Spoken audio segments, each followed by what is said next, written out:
La imagen de los reyes católicos, repetida en manuales, libros de texto e incluso series de televisión, ha llegado hasta nuestros días como ejemplo de buen gobierno.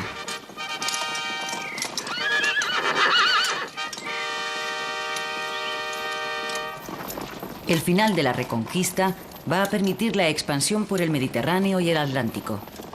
Además, una política social basada en la alianza de la monarquía con la burguesía de las ciudades equilibrará el poder de la nobleza y la Iglesia. Asimismo, consiguieron una reorganización institucional que situó a la monarquía hispánica en la vanguardia de los estados europeos del Renacimiento, ayudada por el auge de la literatura castellana y el gran ciclo hispánico de los descubrimientos geográficos. El confesor de la reina, el andaluz Andrés Bernaldez, dejó escrito: «Reinó esta muy noble y muy bienaventurada reina con el rey Fernando, su marido, en Castilla 29 años y 10 meses, en el cual tiempo fue en España la mayor empinación, triunfo, honra y prosperidad que nunca España tuvo después de convertida a la fe católica, ni antes». La buena imagen de estos monarcas empezó a labrarse por los propios coetáneos, que se esforzaron en transmitir la idea de que gracias a ellos se había llegado a una nueva etapa histórica, caracterizada por el orden, la paz social, la eficacia, el respeto a las leyes y la grandeza de la monarquía, en contraposición al caos de los reinados anteriores. La situación de la península ibérica en la segunda mitad del siglo XV era de una gran complejidad. Así, el reino nazarí de Granada se mantenía más o menos igual que al terminar las campañas del Estrecho. Precisamente la pérdida de este paso desde África había situado a este reducto musulmán en situación de inferioridad respecto a los cristianos, al verse imposibilitados de recibir refuerzos a través del Magreb. Las esperanzas puestas en el entonces creciente imperio turco tampoco llegaron a materializarse.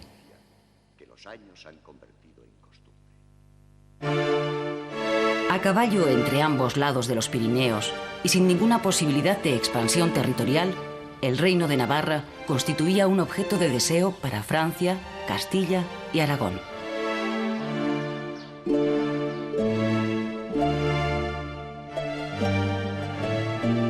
Dentro de la corona de Aragón, Cataluña y Mallorca estaban consumidas por disturbios sociales y epidemias, habiendo perdido parte de la prosperidad conseguida durante el siglo XIII.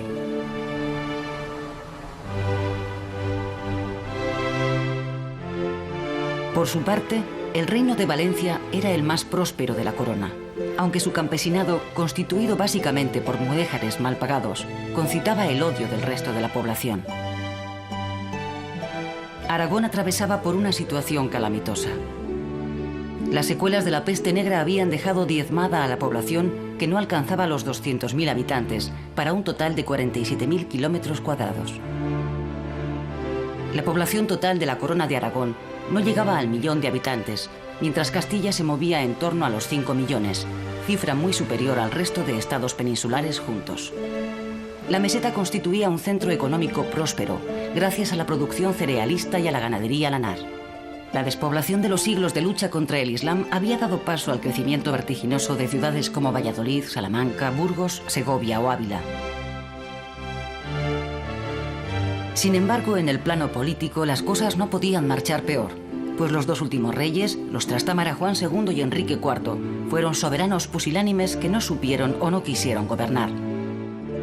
Blanca de Navarra, la primera esposa de Enrique IV, alegaría impotencia de su marido para disolver el matrimonio. Del segundo enlace de Enrique con Juana de Portugal nació la princesa Juana, a la que se denigró considerándola bastarda.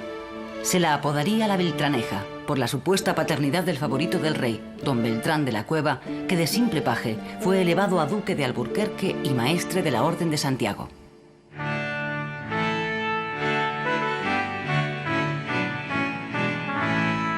Dentro de este clima enrarecido se produjo el matrimonio de la hermana del rey, Isabel, con Fernando, hijo y heredero de Juan II de Aragón. Isabel era hija de Juan II de Castilla y de su segunda esposa, Isabel de Portugal.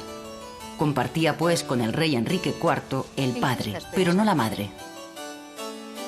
El matrimonio hubo de celebrarse en secreto por no contar con la aprobación del rey, obviándose la dispensa papal necesaria al ser ambos contrayentes primos segundos, una dispensa que llegaría años después. Como en tantos otros matrimonios reales, no hubo en principio amor, sino solo cálculo político. La cuestión que se dirimía era la alianza de Castilla con el pujante reino de Portugal o con Aragón, más pobre, pero que consolidaba a los Trastámara en ambos reinos. Enrique IV prefería casar a su hermanastra Isabel con Alfonso V de Portugal. El enlace matrimonial entre Isabel de Castilla y Fernando de Aragón tuvo lugar en 1469 y trajo consecuencias importantes para ambas coronas. Cuando Isabel accedió al trono de Castilla y León en 1474 y su marido al de la corona de Aragón 5 años después, no se unificaron los reinos, ya que cada uno conservó sus propias instituciones y órganos de gobierno. Se trataba de una unión matrimonial y dinástica que unía a las dos ramas de los Trastámara, cuya descendencia reinaría en solitario sobre todos los reinos y territorios.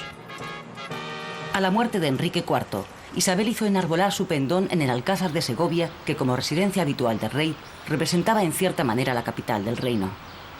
Después, mandó celebrar los funerales por su hermano, haciéndose proclamar reina de Castilla. Ningún miembro de la alta nobleza acudió al acto. Aquí estarán los polvorines.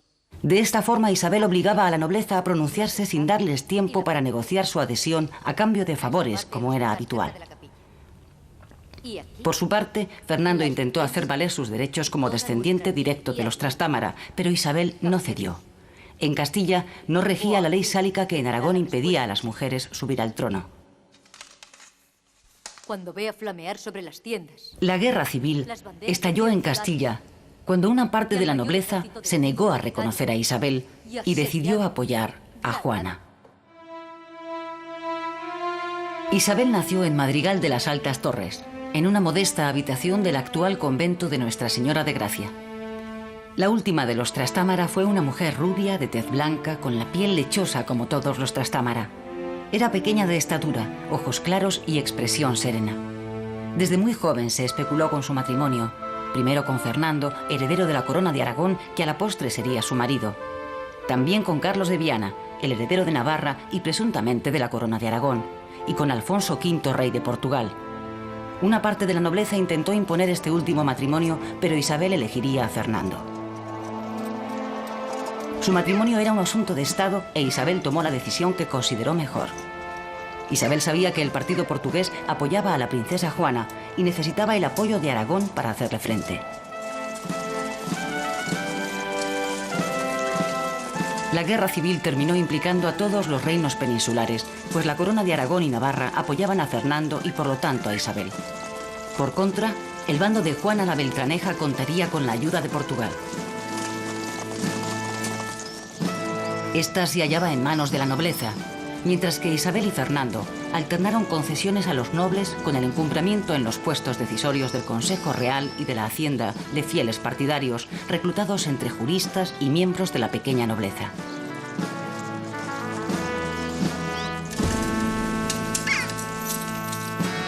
San Juan de los Reyes, en Toledo, se mandó construir por Isabel y Fernando para conmemorar un triunfo que no resultó fácil. A la contestación interna de una parte de la nobleza había que añadir la invasión de las tropas portuguesas que entraron en Zamora y Toro e intentaron llegar hasta Burgos. Los esposos se dividieron la operación y mientras Isabel llegaba hasta Burgos y recibía la capitulación de la ciudad, Fernando derrotó al ejército portugués cerca de Toro. El mensaje que Fernando manda a su mujer, «Haced cuenta que esta noche nuestro Señor os ha dado toda Castilla», certificaba el final de la guerra civil y entronizaba de manera definitiva a ambos en la corona de Castilla. De hecho, todavía habrían de transcurrir 3 años para acabar con los últimos núcleos de resistencia. Para ello, los monarcas contaron con un eficaz instrumento. Aprovechando que la ciudad de Burgos había solicitado la creación de un ejército permanente para proteger el comercio de los bandidos, Isabel y Fernando consiguieron que las Cortes de Madrigal de 1476 aprobaran la creación de una fuerza armada costeada por las ciudades, pero dependiente en última instancia del poder real. Había nacido la Santa Hermandad, un instrumento que terminaría siendo crucial para acabar con cualquier oposición a la corona.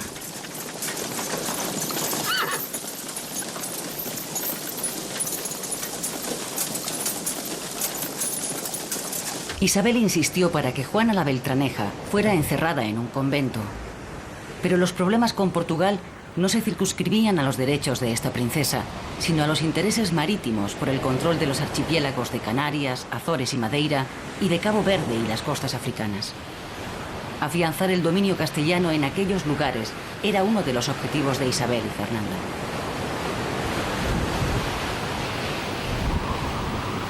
En la búsqueda de una ruta alternativa hacia la India y el Extremo Oriente, los portugueses llevaban una gran ventaja sobre la corona de Castilla gracias a su avance por las costas africanas del Atlántico.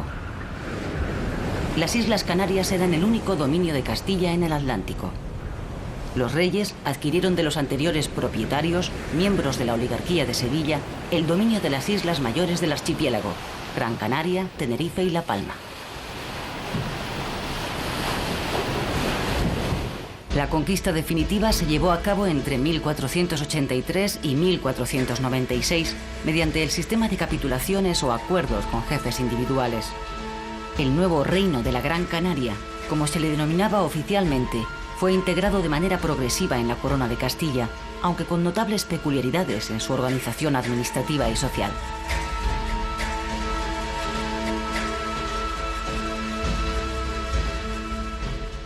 Fernando II de Aragón nació en Sos del Rey Católico y era visto por muchos de sus coetáneos, incluido el propio Maquiavelo, como el perfecto modelo de príncipe. Conforme iba cosechando éxitos, se le consideró como el posible emperador del mundo, que según una creencia muy extendida, derrotaría al Islam, conquistaría Jerusalén y entregaría su imperio directamente a Dios en la Ciudad Santa. Cuando a los 22 años comenzó a reinar en Castilla, poseía ya cierta experiencia como regente en Aragón y rey de Sicilia.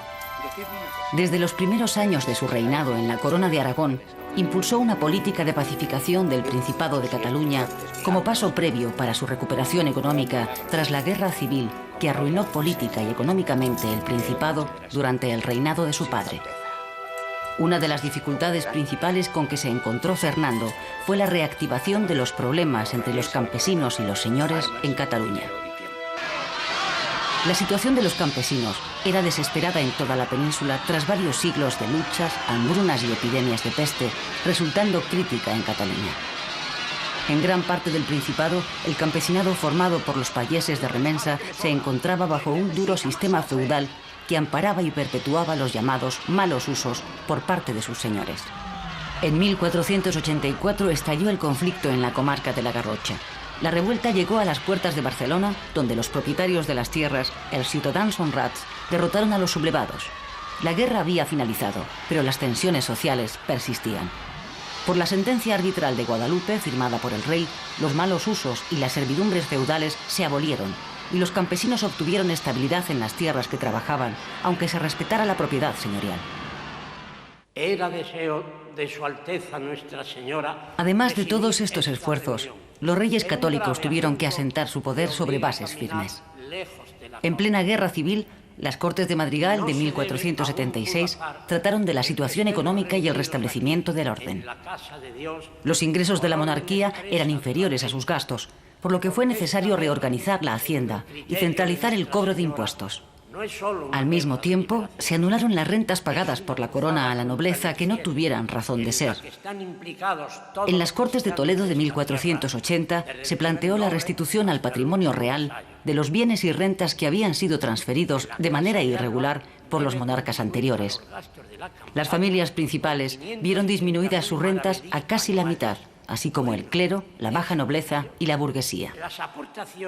Mientras tanto, la Santa Hermandad garantizaba el mantenimiento del orden público. En sucesivas cortes continuaron las reformas tendentes a asegurar el control real de todas las instituciones, incluida la Iglesia. Porque su probada lealtad a la corona servirá de ejemplo a los demás. Los reyes demandaron a la Santa Sede que ningún cargo eclesiástico fuera provisto sin su consentimiento. En 1486 el Papa Inocencio VIII aceptó el regio patronato, es decir, la potestad de los reyes para expresar su opinión sobre los candidatos para el cargo, teniéndose que elegir solo entre ellos. En la reforma de las costumbres y vida relajada del clero, los reyes contaron con el apoyo de Francisco Jiménez de Cisneros, franciscano de una voluntad férrea, que de confesor de la reina pasó a provincial de los franciscanos, siendo nombrado después arzobispo de Toledo y cardenal, y por último, regente de Castilla. Otra base importante para la consolidación del poder real fue el control de las órdenes militares. Estos organismos poseían una gran parte de la riqueza del Estado, con jurisdicción sobre 1 millón de personas, constituyendo de hecho un Estado dentro del Estado. Cuando en 1476 muere el maestre de la Orden de Santiago, Isabel, con su audacia característica, cabalgó durante 3 días sin descanso, pese a estar embarazada, para llegar al convento de Uclés, donde los caballeros de la Orden se disponían a nombrar nuevo maestre. Allí exigió que ese cargo recayese en su marido Fernando, sentando así un precedente cuando en años sucesivos quedaran vacantes los maestrazgos de Calatrava y Alcántara, que fueron también otorgados al rey católico. Por último, una bula pontificia de 1523 incorporó definitivamente las 3 órdenes a la corona.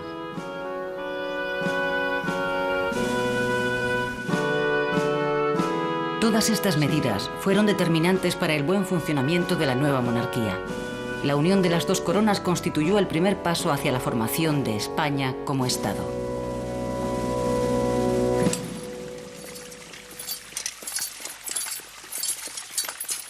La conquista de Granada seguía siendo un objetivo primordial para la sociedad cristiana del siglo XV, lo que supuso la alianza de Castilla y la Corona de Aragón en una gran empresa común. La nobleza, y con ella todo el pueblo, se vieron embarcados a través de este último episodio de la Reconquista en una misión que unía el espíritu de cruzada con la aventura y el heroísmo, además de la posibilidad de conseguir un buen botín.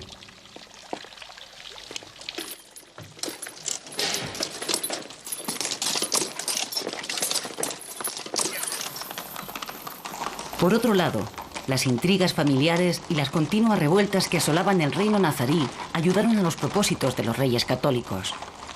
Desde 1464 reinaba en Granada Abu Hassan Ali, el Muley Hacén de las crónicas cristianas.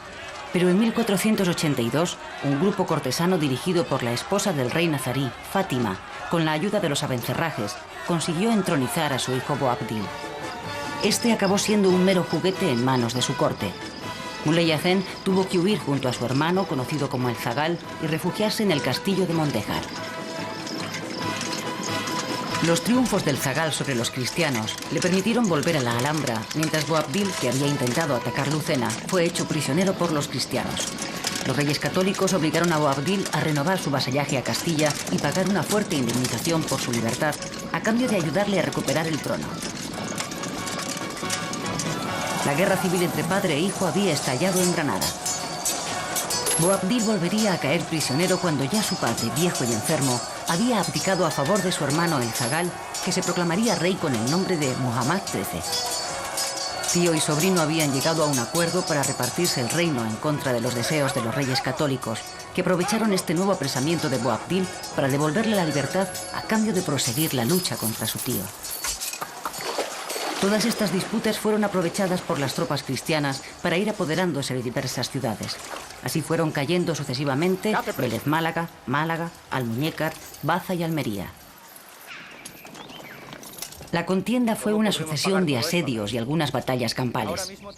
En ambas partes fue muy importante la participación de la artillería dirigida por Francisco Ramírez de Madrid, marido de la preceptora de Isabel, Beatriz Galindo, conocida como la Latina. Para mejorar el funcionamiento de la artillería se trajeron expertos de otros países y para transportarla fue necesario abrir caminos y construir puentes sobre un terreno difícil. ¡Fuego!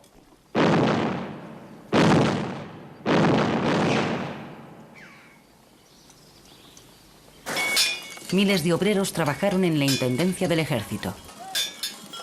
Bajo el mando de Fernando el Católico, el ejército se trasladaba de una plaza fuerte a la siguiente, acompañado de multitud de subalternos, que además cumplían la importante misión de quemar las cosechas antes de cada asedio.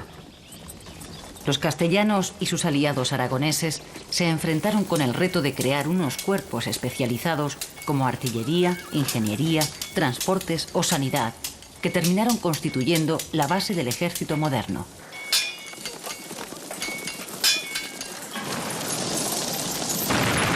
Un ejército que estaba formado por las tropas de la Santa Hermandad, tropas de la nobleza, de las órdenes militares castellanas, de altos dignatarios eclesiásticos, milicias de las ciudades, condenados que así redimían su pena, mercenarios suizos y alemanes, además de las tropas aragonesas y las naves castellanas y catalanas. En total se calcula que a lo largo de la guerra el ejército mandado por los reyes católicos oscilaba entre 6.000 y 18.000 jinetes y entre 10.000 y 50.000 infantes. El soldado castellano, que ya había dado muestras de su capacidad, terminó de formarse en la Guerra de Granada, constituyendo una figura temible que pronto conseguiría fama en toda Europa. A partir de finales de 1489, Boabdil prosiguió solo la lucha contra las tropas de los reyes católicos, siendo declarado felón por Fernando al no haber cumplido lo pactado en Loja cuando fue hecho prisionero por segunda vez.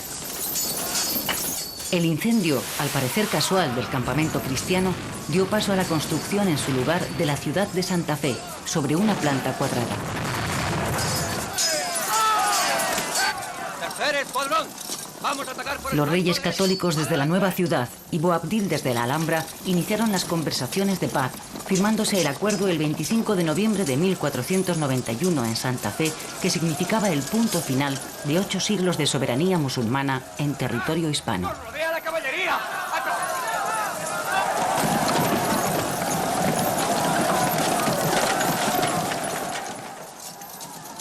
El 2 de enero de 1492 se rendía la capital y el 6 de enero entraban los reyes católicos en Granada. La Alhambra se ponía a los pies de los reyes cristianos. La conquista del último bastión musulmán en la península ibérica ha sido reproducida en diversas obras de arte y sobre todo en la sillería del coro de la Catedral de Toledo.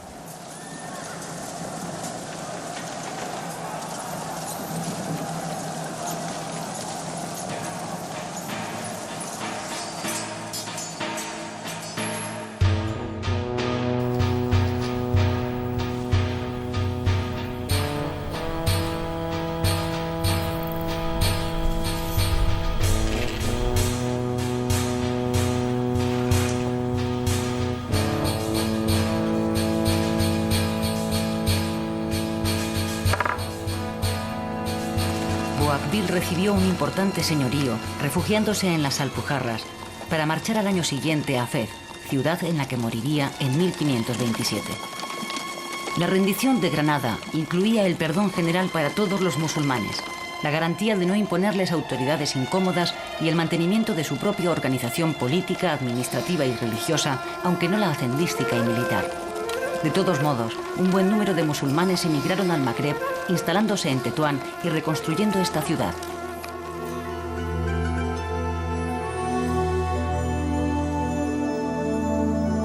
La corona confiscó los bienes de los monarcas nazaríes. Las propiedades urbanas y rústicas se distribuyeron entre los conquistadores, destacando entre estos los andaluces, seguidos por extremeños, castellanos, gallegos, asturianos, vizcaínos, portugueses, franceses, alemanes y genoveses. La formación de señoríos laicos en las tierras recién conquistadas se hizo en beneficio de los grandes magnates del reino, altos funcionarios y nobles andaluces que obtuvieron de los monarcas localidades y territorios en pago de sus servicios.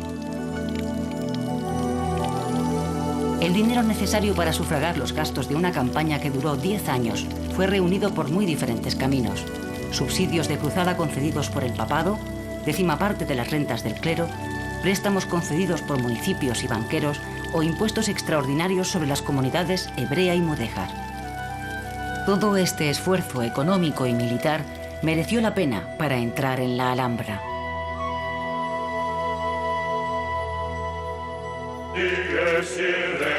¿Era compatible la recién conquistada unidad del reino con la diversidad religiosa?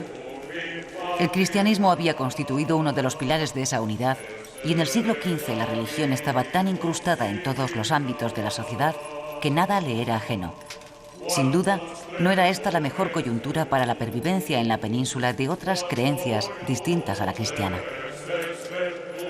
Isabel y Fernando dieron el primer paso hacia la uniformidad religiosa con la creación en 1480 del Supremo Consejo de la Inquisición, autorizado por el Papa Sixto IV, que permanecería vigente en España y en varios países europeos hasta finales del siglo XVIII o principios del XIX. Esta institución será la primera de carácter supranacional de la monarquía de los Reyes Católicos y afectará a los habitantes de todos los reinos. Muchos de los judíos conversos habían pedido el bautismo solo para librarse de la persecución a la que estaban sometidos desde el siglo anterior. El bautismo les había otorgado la posibilidad de acceder a puestos que antes tenían vedados, lo que concitaba odios y acrecentaba el antisemitismo latente en la sociedad.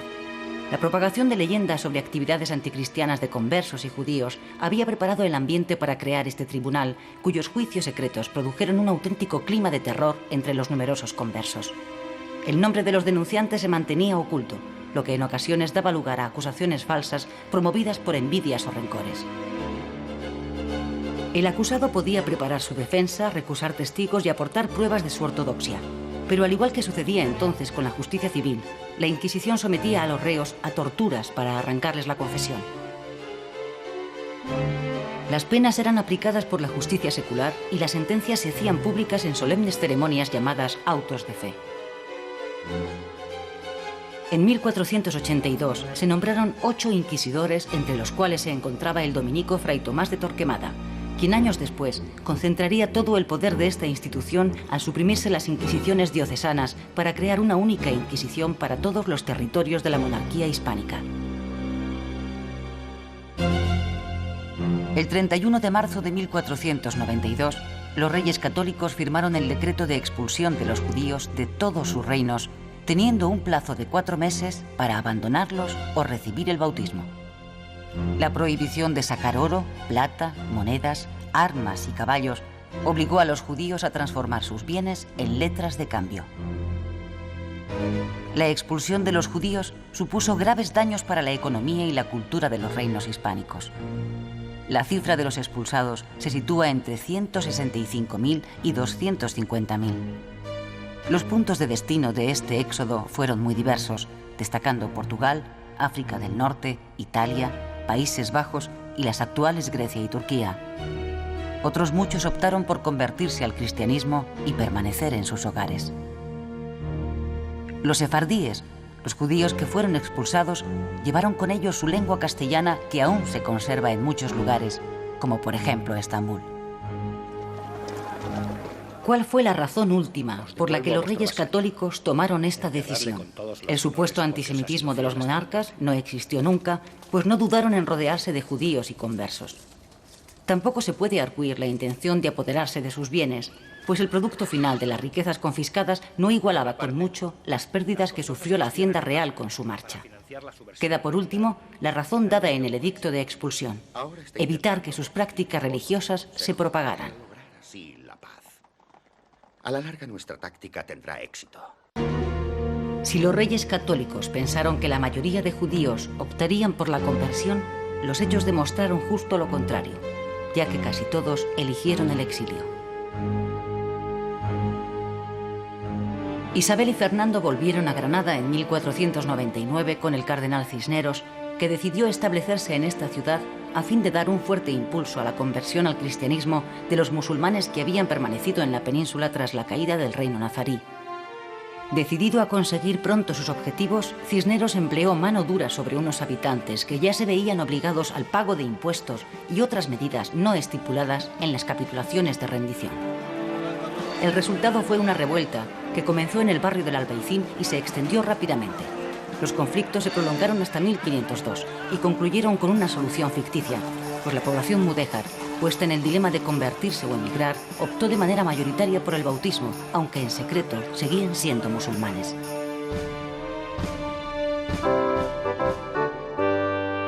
A esta uniformidad religiosa siguió una auténtica eclosión monumental de iglesias y también de edificios civiles.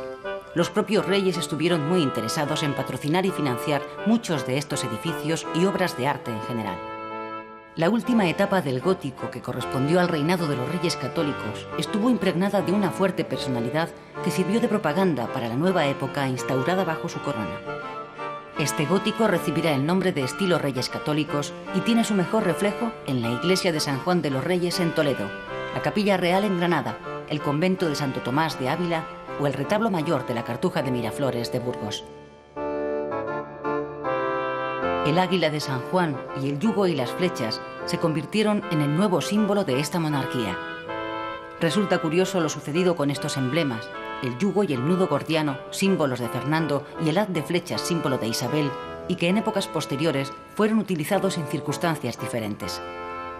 La unidad en el gobierno de ambos monarcas ha llevado a traducir la divisa tanto monta en un tanto monta monta tanto Isabel como Fernando de confuso significado. La realidad fue bien distinta. El tanto monta, sin más, es solo la divisa de Fernando y le fue sugerida por Antonio de Nebrija, basándose en el dilema que tuvo Alejandro Magno ante un yugo atado por un nudo imposible de deshacer que había en el templo de Zeus en Gordion y que auguraba para quien lograra deshacerlo el dominio de toda Asia. Alejandro cortó el nudo con la espada. Nada importa, esto es, tanto monta, deshacer como cortar, una frase que encaja perfectamente con el carácter decidido de Fernando.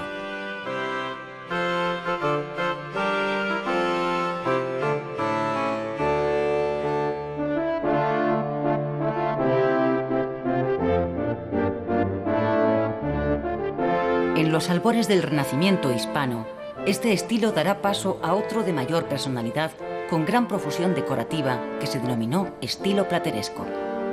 Universidades, hospitales, edificios administrativos e iglesias llenarán los distintos reinos, en especial la Corona de Castilla. El Hospital de los Reyes Católicos en Santiago de Compostela, el Hospital Real de Granada o el Hospital de la Santa Cruz en Toledo son una buena muestra de ello. Edificios como la Casa de las Conchas de Salamanca, la fachada de la Universidad de Salamanca, la Universidad de Alcalá, San Gregorio en Valladolid o palacios como el de los Duques del Infantado en Guadalajara, la Casa del Cordón en Burgos y la Casa de los Picos en Segovia son un claro ejemplo de este empuje constructor y decorativo. Gran parte de estos edificios eran fundaciones reales e Isabel y Fernando dejaron en ellos la huella de sus emblemas, medallones o divisas.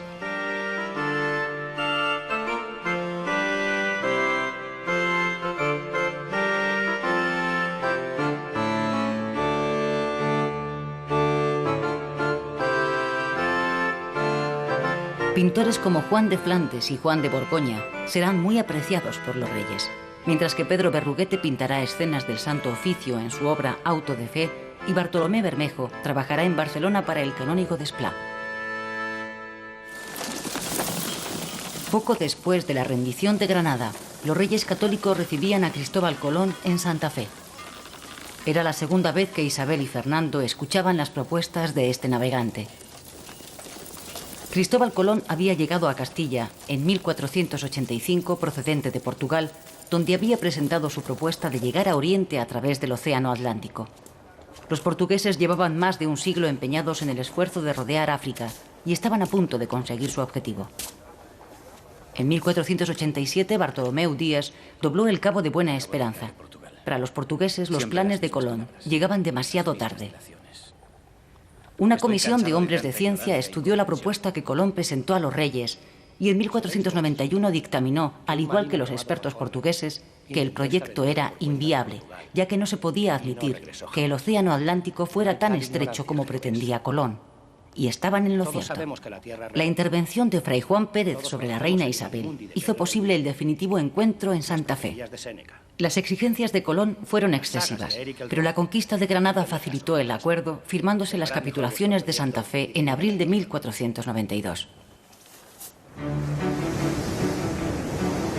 De los 90 tripulantes que se enrolaron en la expedición, 10 procedían de puertos cantábricos, siendo el más famoso de ellos Juan de la Cosa, propietario de la carabela llamada La Gallega, que fue rebautizada como Santa María.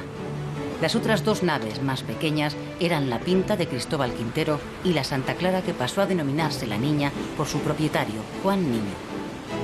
La expedición salió del puerto de Palos el 3 de agosto de 1492 y estuvo un mes en Gran Canaria y La Gomera, donde se abastecieron de agua potable. Siguiendo el paralelo 28 y el empuje de los vientos alisios, la navegación fue apacible, hasta que pasadas las 800 leguas hundió el desánimo y se produjeron actos de indisciplina. La mayor de las carabelas no tenía más de 20 metros de eslora. Parecían insuficientes para lograr una empresa tan ambiciosa. Por fin, en la madrugada del 12 de octubre de 1492, Juan Rodríguez Bermejo, Rodrigo de Triana, desde la cofa de la Pinta divisó tierra.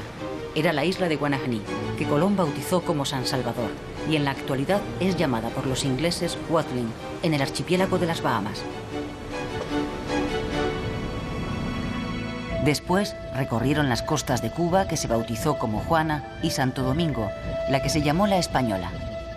Todas las tierras que se descubrieron fueron tomadas en nombre de Isabel y Fernando, ya que las Indias, según opinión de algún historiador, eran dominio personal de los monarcas, y mientras vivió Fernando no fueron unidas a ninguna de las coronas. Colón realizó entre 1493 y 1504 otros 3 viajes, navegando siempre en el área caribeña y con el convencimiento de haber encontrado el Japón, China o la India.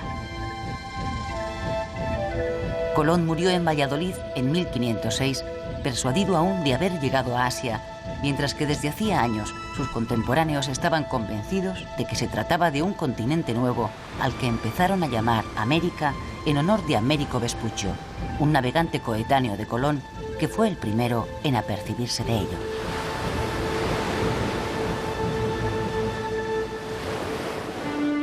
En 1494, España y Portugal firmaron el Tratado de Tordesillas, que fue la puesta al día del de Alcasovas Toledo a la vista de los nuevos descubrimientos, llevándose a efecto la partición de los océanos entre las dos monarquías, con el establecimiento de una línea de separación a 270 millas al oeste de Cabo Verde, lo que supuso entregar Brasil a Portugal.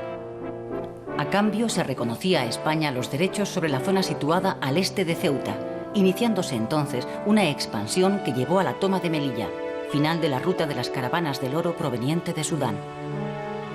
La expansión continuó con la toma de Mazalquivir y Orán, campaña en la que participó personalmente el cardenal Cisneros. En 1515, toda la orilla sur del Mediterráneo, desde Melilla a Bujía, fue un protectorado de la monarquía hispánica. Sevilla se convirtió en la plataforma para el comercio con África y las islas del Atlántico, y pronto iba a serlo también del Nuevo Mundo. En los 10 años posteriores al primer viaje de Colón ya habían quedado fijadas las rutas marítimas que marcarían la carrera de Indias durante 300 años, siendo Sevilla el eje de este comercio ultramarino.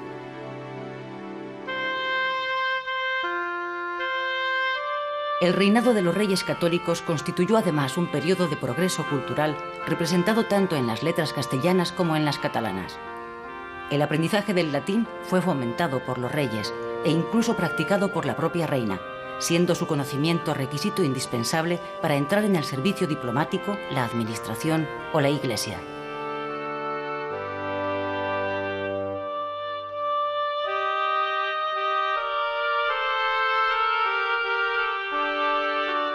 El estudio de lenguas clásicas culminó con la creación por el cardenal Cisneros de la Universidad de Alcalá en 1508 y la terminación de la Biblia políglota.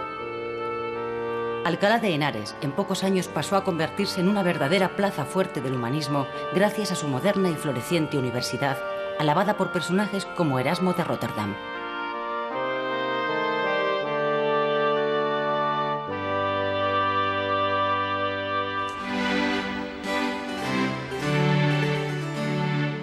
En 1476 había regresado Antonio de Nebrija de su estancia en el Colegio de San Clemente de los Españoles de Bolonia, dispuesto, según sus propias palabras, a desarraigar la barbarie del castellano impuro. 20 años después, Nebrija publica su Gramática Castellana, primera de los idiomas modernos europeos, afirmando que el castellano sería el idioma que aprenderían los demás pueblos de la península. Poco a poco, el castellano como lengua de moda se extendió por los distintos reinos peninsulares y por buena parte de Europa.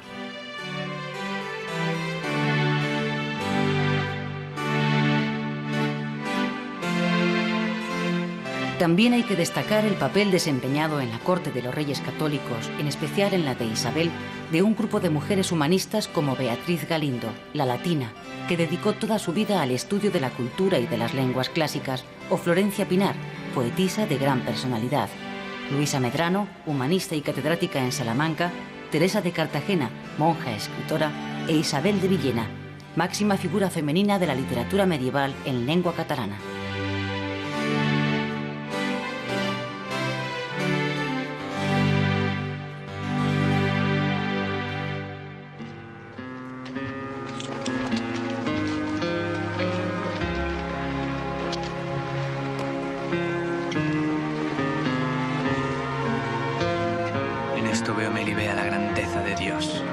1499 será el año del nacimiento de una obra eterna, La Celestina de Fernando de Rojas, que representa la pervivencia de la tradición popular y la cultura cotidiana, y con la que comienza la modernidad literaria en la península ibérica. La Celestina podría considerarse la primera novela realista de nuestras letras, precursora de la novela picaresca por la tipología de los personajes, en especial su protagonista, la vieja alcahueta que oficia de intermediaria en los amores de Calixto y Melibea. Todo lo que te dijo la buena mensajera, todo te lo confirmo yo. Cesen tus quejas y haz de mí lo que quieras. Uno de los ejes de la política de Fernando II de Aragón fue defender los tradicionales intereses de sus reinos patrimoniales en el Mediterráneo, y desde el primer momento ayudó a su primo, Ferrante de Nápoles, hijo bastardo de su tío Alfonso el Magnánimo, en su lucha contra los otros príncipes italianos, la nobleza o los turcos. En 1494, y con el pretexto de que las tropas francesas habían pasado por los territorios pontificios y atacado al Papa, Fernando intervino en el conflicto, dando así comienzo a un periodo de guerras en Italia que no finalizaría hasta 1559 con la absoluta hegemonía hispánica en la península itálica. Protagonista militar indiscutible de la primera etapa de las guerras en Italia fue Gonzalo Fernández de Córdoba, aristócrata andaluz que se ganó el apelativo del Gran Capitán por sus victorias de Ceriñola y Garellano. El Gran Capitán revolucionó la técnica militar mediante la reorganización de la infantería en coronelías, embrión de los futuros tercios, incluyendo un mayor número de arcabuceros y ballesteros encargados de detener el asalto de las picas junto al empleo táctico de la artillería. Esta nueva organización del ejército, unida a la experiencia lograda en la Guerra de Granada, proporcionó las bases para el desarrollo del ejército imperial del siglo XVI. Gracias a las victorias del Gran Capitán, Fernando el Católico anexionó Nápoles al Reino de Sicilia, permaneciendo hasta principios del siglo XVIII bajo soberanía hispánica, dentro de la Corona de Aragón.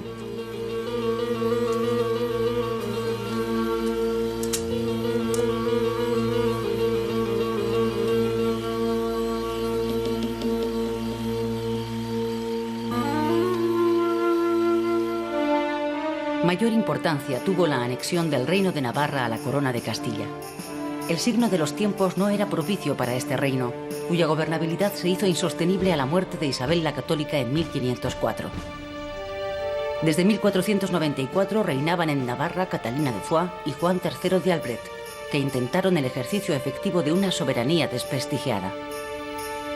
Sin embargo, este proyecto chocaba con los intereses de Francia y de los cabecillas de la nobleza navarra, por lo que debían contar con la ayuda de Fernando el Católico. En 1512, Fernando el Católico declararía la guerra a Francia en el marco del conflicto napolitano. Los reyes de Navarra intentaron mantener la neutralidad, aunque finalmente firmaron un tratado de alianza con Francia.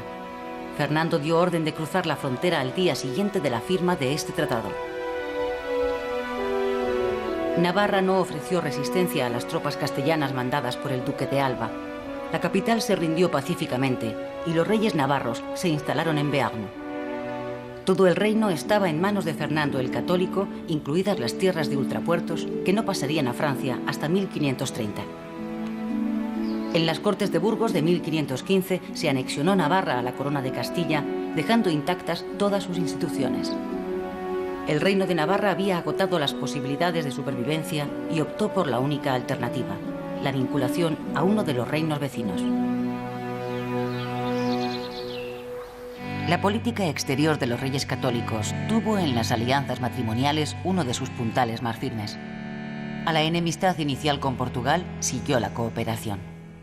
La hija mayor de los reyes, Isabel, se casó en 1490 con el heredero de Portugal, quien murió al año siguiente, y 7 años después con Manuel el Afortunado, nuevo rey de Portugal. Este matrimonio estuvo a punto de producir la unión de las dos monarquías, ya que Isabel fue reconocida como heredera a la muerte de su hermano, el príncipe Don Juan, único hijo varón de los reyes católicos, aunque su muerte al año siguiente y la de su hijo, el príncipe Miguel, en 1500, alejaron esta posibilidad. Estas muertes sucesivas, sobre todo la del príncipe Juan, supusieron una auténtica tragedia para los reyes y un gran revés para el destino de la nueva monarquía hispánica. La amistad con Portugal interesaba tanto que otra de sus hijas, María, se casó con su cuñado, Manuel el Afortunado, ocupando el lugar de su difunta hermana. Los restantes matrimonios tenían como meta el aislamiento de Francia. En 1495 se concertaron los matrimonios del príncipe heredero don Juan con Margarita de Austria y de su hermana, la infanta Juana, con Felipe de Austria. Era una doble alianza sellada por un doble matrimonio. Sin embargo, el príncipe murió el mismo año de su boda, truncando cualquier plan diseñado en torno a su persona. Quedaba solo por establecer una alianza con Inglaterra para aislar totalmente a Francia. En 1489 se acordó el desposorio de Catalina de Aragón y el príncipe Arturo, aunque la prematura muerte de este hizo que la princesa Catalina casara con Enrique VIII, hermano del primer esposo.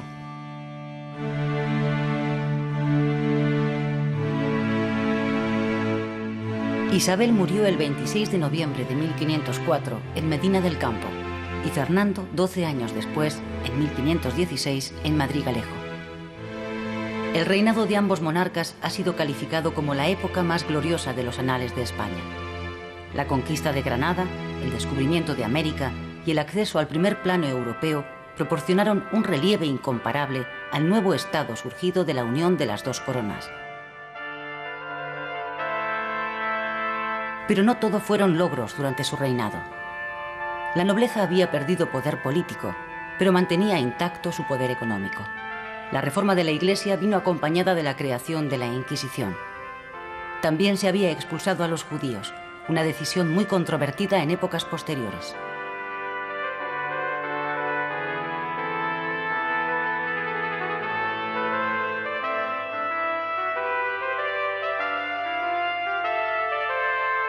Los reyes católicos yacen en la Capilla Real de Granada junto a su hija Juana y su marido Felipe el Hermoso. Fue este uno de esos matrimonios con los que Isabel y Fernando quisieron proyectar el destino de su nueva monarquía hispánica. Isabel fue tajante en cuanto a los derechos de sucesión de la corona de Castilla y Fernando tuvo que dejar paso a su hija. El rey católico, después del enfrentamiento con su yerno Felipe el Hermoso, se había casado en segundas nupcias con una sobrina de Luis XII de Francia. Germana de Foix estuvo a punto de dar un heredero distinto para la corona de Aragón si el hijo que llegó a nacer de este matrimonio hubiera sobrevivido. Suele elogiarse la política matrimonial de los reyes católicos, pero la realidad es que sus resultados no fueron los deseados por los monarcas. Sucesivas muertes malograron la tan querida unión con Portugal. Los dos matrimonios de Catalina en Inglaterra fueron decepcionantes y el doble matrimonio con los hijos del emperador Maximiliano propiciaron la llegada al trono de los reinos hispánicos de un rey nacido en Flandes y de una nueva dinastía, los Habsburgo o Austrias.